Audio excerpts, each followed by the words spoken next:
the organizers have allowed us to keep going for 20 more minutes. And I know some people may need to leave, but for those of you who can stay, we've put our discussion, some questions for discussion, and we hope everyone can stay for 20 more minutes.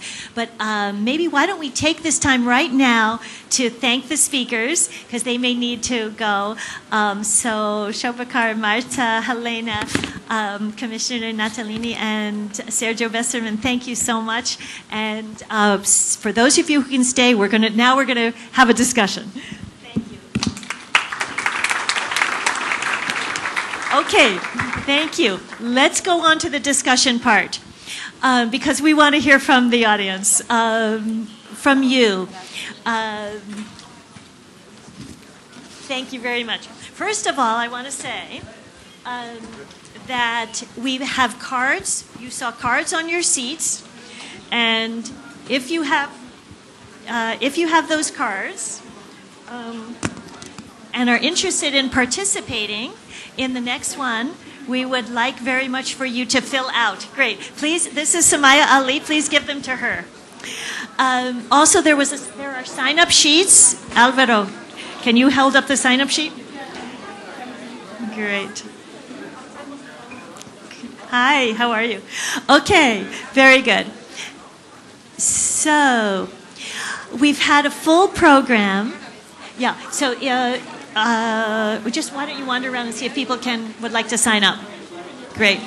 Yes, so could everyone please, for those of you who are leaving, please leave quietly. And we're going to start our discussion. And the director of Fiocruz is here and would like to make the next intervention after Carlos Nobre. Great. Please introduce yourself. Eu sou Tânia Araújo Jorge, diretora do Instituto Oswaldo Cruz, Fiocruz. Quero parabenizar a mesa e o debate. E dentro dos tópicos, new topics, né, para serem incluídos, eu acho que é importante que essa ideia de mudança climática em cidades, climate change in cities, introduza diretamente com o peso necessário a questão da desigualdade, da iniquidade, porque as cidades são muito desiguais e a vulnerabilidade é muito desigual em cada uma das cidades. Então, em qualquer aspecto que você analise, infraestrutura, saúde, enfim, essa questão ela deveria ser dominante como eixo de análise nas pesquisas implementadas. Então, essa é a sugestão que eu tenho a fazer em relação a essa questão. O Brasil, em particular, tem trabalhado com o eixo da desigualdade, com a redução da desigualdade, com o peso das iniquidades nas políticas públicas e desenhado políticas públicas para populações desiguais, de modo que eu acho que essa é uma questão que precisa ser tratada também no âmbito das mudanças climáticas. Parabéns aí, Evi. Thank you so much. By the way, we're taking notes so because we want to capture all ideas. Yes, please. Please identify yourself. Meu nome é Denise, eu sou professora do FRJ, trabalho na Petrobras. Eu gostaria de reforçar aqui a importância da implementação de programas formais de crisis management. Would you like me to talk in English? It's better in Portuguese.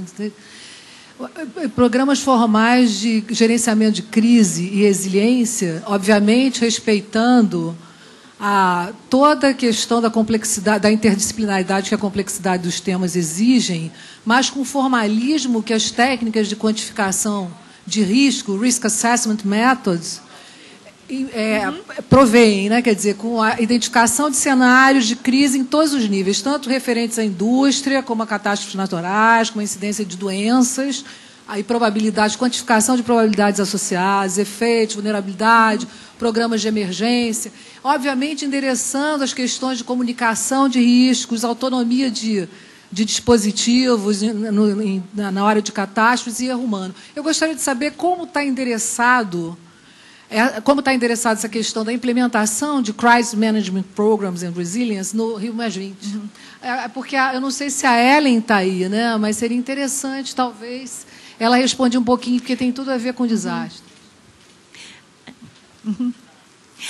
I think Helena had to leave, but the point you're raising is so important, and that's really why we have formed the relationship with the disaster risk community, because how those two communities interact with each other is absolutely critical. But because for many years they were separated. So thank you very much, and we will continue to develop that. And please, please be part of it. Thank you. Yes. Meu nome é Maria Fernanda, eu sou professora de projeto de planejamento urbano da PUC do Rio de Janeiro. Eu queria saber, na verdade, talvez também como uma sugestão, como é possível, se vocês estão pensando em alguma estratégia de ampliação da participação dos tomadores de decisão no nível de produção da informação, né? Quer dizer, na medida em que é uma plataforma para a comunidade científica mundial nesse momento, né? A gente estava discutindo isso com o ICSO no evento que teve na semana passada na PUC. Será que essa inclusão no começo do processo, quer dizer, no processo de geração da informação, não seria uma estratégia interessante para que essa proximidade entre ciência e tomadores de decisão se consolidasse? É possível ampliar como estratégia esse processo? Yes, and that is really what we are trying to do in this time. And so this scoping session that we held here, we have held several other ones. One was just in Bonn at the ICLE. Some of you may be familiar with the ICLE Local Governments for Sustainability. And they held their World Congress on Resilient Cities. And we held a similar session there. So we are very much in the scoping phase. We also have developed a survey. And so actually for those of the people in the audience who are decision makers, we're going to be conducting a follow-up telephone survey to elicit what those information needs are. That's my first response. Second response, very quickly, is you said you were an urban designer and planner. One idea that's coming forward is to have urban design and planning earlier in, maybe even as a framing chapter in the beginning. We had an urban land use chapter towards the end, but in the response to the first report, every time designers would come and say, where is design? And so we are listening to that, and even to create this kind of design process for the creation of the second report. So thank you very much for the intervention, and we very much want to learn from you on that, from the designers. Na verdade, a gente estava discutindo isso antes, né? São duas questões, sorry. There are exactly two points. Posso em português? É a questão da aproximação com os tomadores de decisão, e a outra é justamente a aproximação com os técnicos, né, que fazem os projetos e as propostas. São exatamente as duas questões que podem estar construindo na base do conhecimento. Yes. Participando dessa construção. Yes. Let me say on that part, so one is the decision makers and one is then the practitioners. Yes? So you see the bottom question on case studies. So if you got a chance to look at the report, throughout the report there are about 50 case studies, and those are authored by people, practitioners, who have very often, they're authored by many different groups, but they are bringing forward the actual lessons learned from actual practitioners. And then, and it's a way to share work from cities all over the world. So, good. Yes. Please, tell who you are. Boa tarde. Meu nome é Simone Sinamon Cohen, eu trabalho no Departamento de Saneamento da Escola Nacional de Saúde Pública da Fundação Oswaldo Cruz. Eu sou coordenadora da Rede Brasileira de Habitação Saudável, ligada à Organização Pan-Americana de Saúde. E eu gostaria, a gente trabalha a nível da América Latina com 16 países, né, a Rede Interamericana de Vivenda Saudável, e a gente trabalha com a construção de ambientes saudáveis, sustentáveis e seguros, com o viés da aproximação com a iniciativa de desastre. E eu sinto muito que nessas discussões sobre clima, né, de mudança climática, ainda está faltando muito dessa aproximação, primeiro com o tema da saúde urbana, que eu acho fundamental. Tá? Segunda questão que eu acho fundamental é com o próprio urbanismo mesmo. Quer dizer, a questão, assim, por exemplo, você não tem uma cidade saudável, sustentável e segura se você não tiver uma obediência no plano diretor, tá? A incisão das questões importantes da mudança climática. Então, eu acho importante, a gente está estudando na rede interamericana a questão da vulnerabilidade e o risco nos assentamentos humanos precários, urbanos e rurais. E eu acho que tem que ter maior investimento em pesquisas estratégicas que trabalhem com isso, entende? E vejam como a mudança climática ela está afetando os assentamentos humanos. Seja realmente refletirmos quais as medidas adaptativas e mitigadoras a gente vai poder elaborar, né, para que a gente possa ter cidades mais sustentáveis e saudáveis e seguras. E a gente trabalha na questão do desastre muito no viés das tecnologias sociais, né? Nós temos assim projetos financiados pelo FINEP que trabalha a tecnologia social em habitação de interesse social em área de risco ambiental. Por quê? Na verdade, a gente tem que ver quais as medidas, o que a mudança climática ela está originando de desastres, seja a gente chama de desastres naturais, mas de natural não tem nada. Então, a gente tem que pensar, exatamente, a gente tem que pensar em ações conjuntas intersetoriais do meio ambiente com a saúde e com a habitação e o urbanismo. Então, é importante, né, por isso que a Marta Barata me convidou, porque ela sabe que eu levo essa discussão na Fiocruz. Eu sou uma referência na Fiocruz na área de habitação, entende? Em todos os fóruns, semana passada eu estava discutindo controle de tuberculose e melhoria habitacional. Por quê? Porque, na verdade, tem tudo a ver essa questão da habitação, a habitação saudável não como um top line, mas sim como uma coisa a ser construída mesmo, um ambiente saudável, sustentável e seguro. Yes. Yes, thank you. Yes, thank you very much. And I just want to say about one sector that if I was going to maybe give a quiz, you know, researchers and professors always like to give quizzes. I was going to give a quiz. What sector did we not include in the first one? And it's sanitation. We tried, but we couldn't get a team together. So in the next one, definitely.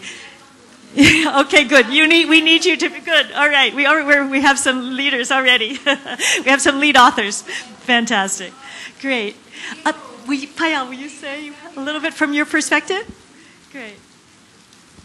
Please introduce yourself. Sure. Hello, everybody. I am Payal Banerjee. I teach at Smith College, United States. And I gave a short presentation yesterday where I was talking about the significance of addressing the concerns of informal workers in the BRIC cities, and also among informal workers, the significance of the lived experiences of migrant workers. And I was raising the point that even green buildings, solar energy efficient infrastructure in the cities, roads, and all the efforts that try to reduce the carbon footprint are ultimately built by a huge population of workers that migrate into the city from suburbia, from various parts of India, as has been my research experience. But there is virtually no provision often to provide for the everyday needs of people who build these green initiatives. So the lived experiences of these people are not green at all. And I also raised the point that a big proportion of this workforce, both informal workers and migrant workers, in the construction sector as well as the services sector, is constituted by the work of women.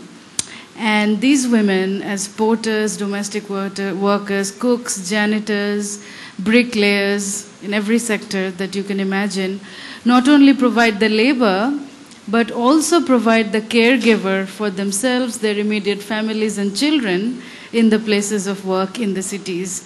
I have seen women cooking, feeding, breastfeeding, and taking care of family members as they work at the construction site. So these are some of the things that I recommend we don't neglect to include in our projects and implementation. Thank you. Thank you, Payal. Further comments? Yes. Bom, obrigada a vocês, a Marta, pelo convite. Meu nome é Silvia Mui Laerte, eu trabalho na Secretaria do Ambiente do Estado. Eu gostei muito das sugestões já dadas pelo público e eu queria sugerir, não sei, eu não conheço o documento ainda, não tive a oportunidade de ler a fundo, só os tópicos, mas tem um item de políticas locais que afeta a questão global, que é a redução, por exemplo, como no caso de São Paulo, da emissão de SO2, que, na verdade, resfria a temperatura. Então, existe um trabalho do Clean Air Act, dos 10 anos do Clean Air Act nos Estados Unidos, que demonstra que a redução, a melhoria da qualidade do ar local produz um aumento na temperatura devido ao efeito dos particulados. Isso acho que é um item que talvez fosse interessante ver a sinergia entre políticas locais e políticas globais. No trabalho não sei, ainda não conheço o documento. Tá? Parabéns a vocês e obrigada, Marta.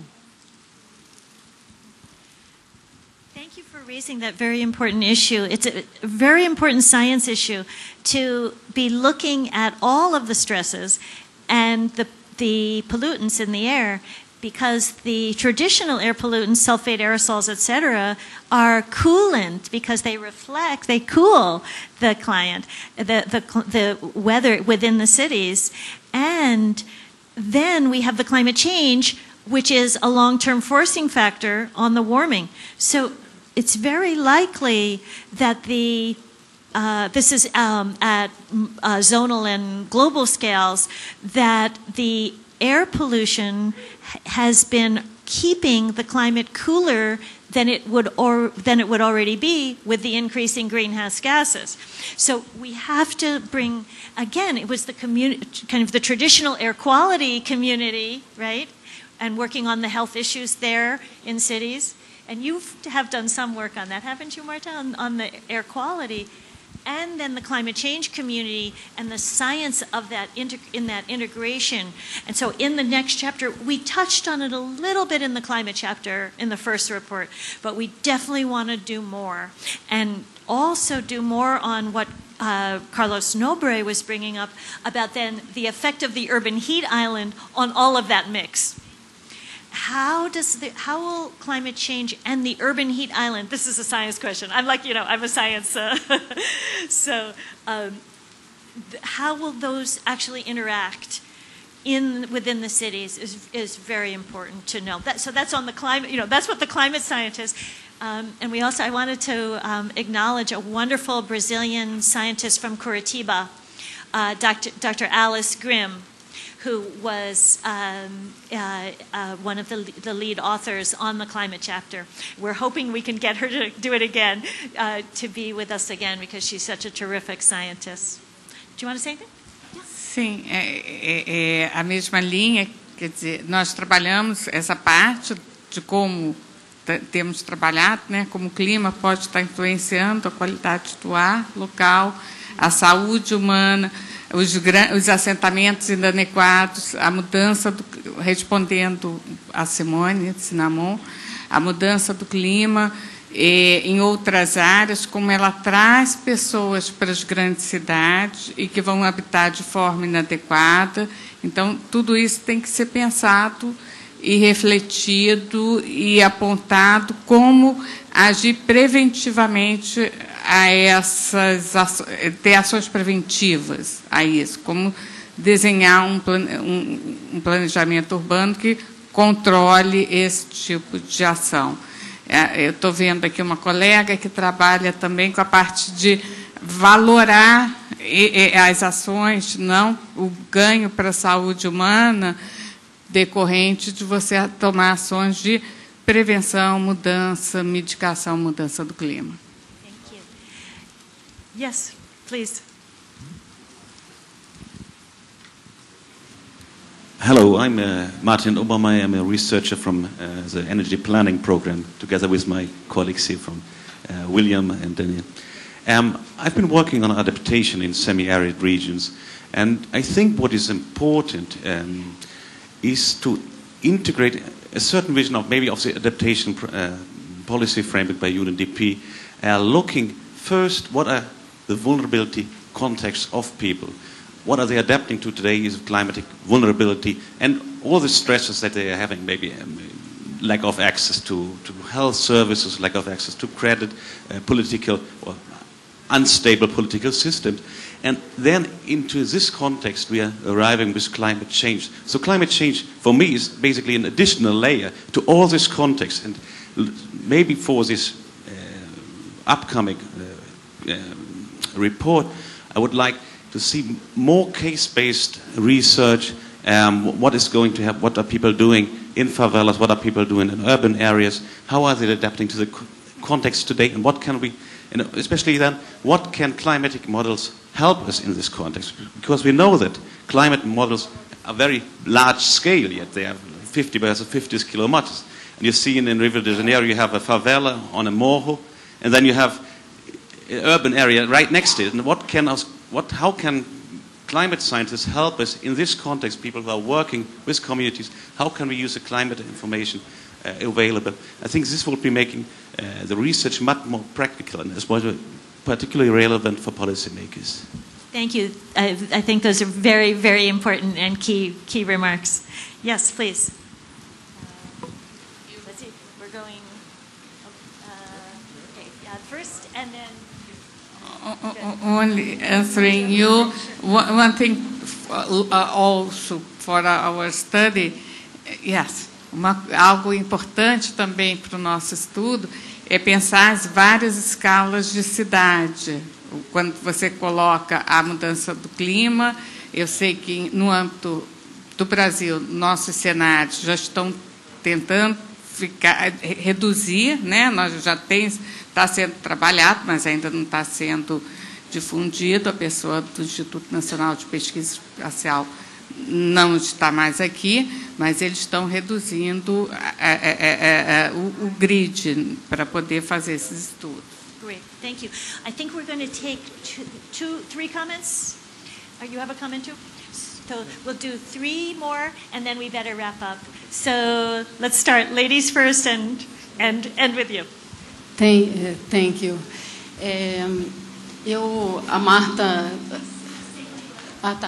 A Marta me conhece, né? Débora Cinnamon Kligerman, sou da Fiocruz. E eu vejo assim a questão de saneamento, né? A gente trabalha no Departamento de Saneamento da Escola Nacional de Saúde Pública, e eu vejo assim que todo o IPCC sempre fala de resíduos, quer dizer, só olha algumas partes do saneamento, né? A gente tem uma pesquisa, até comecei a conversar com a Cíntia, sobre questão de tratamento de esgoto e emissão de gases. Por que é importante? Não só no Brasil, como grande parte dos países em desenvolvimento, você tem pouco tratamento de esgoto, tem rios poluídos e eles emitem. E hoje pouco se preocupa com isso, mas a gente não tem medições sistemáticas para saber a contribuição disso para a mudança climática. Uma vez até discuti com um professor sobre a questão, como tem mercado de carbono, se lançasse um mercado de nitrogênio, né? Eu estou estudando especialmente o óxido nitroso, mas será que haveria investimento para tratamento de esgoto e assim diminuir a poluição? Então, eu acho que através do relatório de vocês, a gente tem que abordar essa questão da infraestrutura, não só de saneamento, não só lixo, mas também as outras partes do saneamento, como o tratamento de esgoto, rede de esgotos, e falar um pouco da poluição emitida por rios poluídos. Obrigada. Right. And wonderful. Thank you. Yes, we have to look at our full cycles of all of our gases, I think. Not just get stuck in any one part. Okay, let's see. I think, and there was one more comment from this gentleman. Did you want to make a comment? Okay, all right, thank you. I'll be yes, very quick. this is, you have the last word. Yeah, Paulo Barrocas, also from Sanitation Department of Oswaldo Cruz Foundation. First, I just want to thank you, Cynthia and Marta, for the wonderful session. It was very, very nice.